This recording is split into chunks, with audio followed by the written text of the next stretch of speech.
রংপুরে স্বল্পমেয়াদী উচ্চ ফলনশীল আগাম আমন ধান পাকতে শুরু করায় কাটা ও মাড়াই শুরু করেছে চাষিরা। এতে করে আগাম আলু চাষের জন্য প্রস্তুতি নিচ্ছে তারা। আগাম ধান কাটা ও মাড়াই শুরু হয় এখন কার্তিক মাসে, শ্রমহীন থাকতে হচ্ছে না কৃষকদের। তাই বেশ আনন্দে রয়েছে কৃষক সহ অন্যান্য শ্রমিকরা। রংপুর কৃষি সম্প্রসারণ অধিদপ্তরের তথ্য মতে এবছর রংপুর জেলায় 1,66,915 হেক্টর জমিতে আমন ধান চাষ হয়েছে, যার মধ্যে আগাম আমন চাষ হয়েছে 30,000 হেক্টর জমিতে। সেখান থেকে উৎপাদন হবে প্রায় 1,15,870 মেট্রিক টন ধান। ইতিমধ্যে 5,200 হেক্টর জমিতে আগাম ধান কাটা হয়েছে।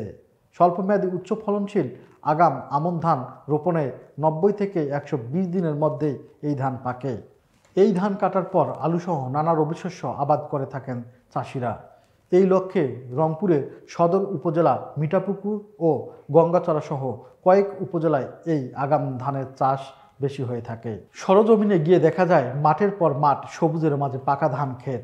আগাম ধান কাটা নিয়ে কৃষকরা ব্যস্ত সময় পার করছেন।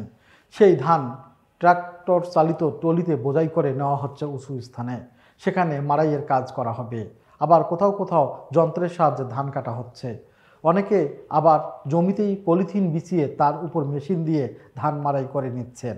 নারীরা মাড়াই করা ধান বাতাসে উড়িয়ে পরিষ্কার করছেন। আবার কেউ কেউ ধান মাড়াইয়ের পর শুকানোর কাজে ব্যস্ত রয়েছেন। কৃষকরা বলেন, স্বল্পমেয়াদী এই আমন ধান উচ্চ ফলনশীল জাতের ধান হওয়ায় এতে ভালো লাভ হয়। তাই এই ধান চাষে আগ্রহ বাড়ছে কৃষকদের।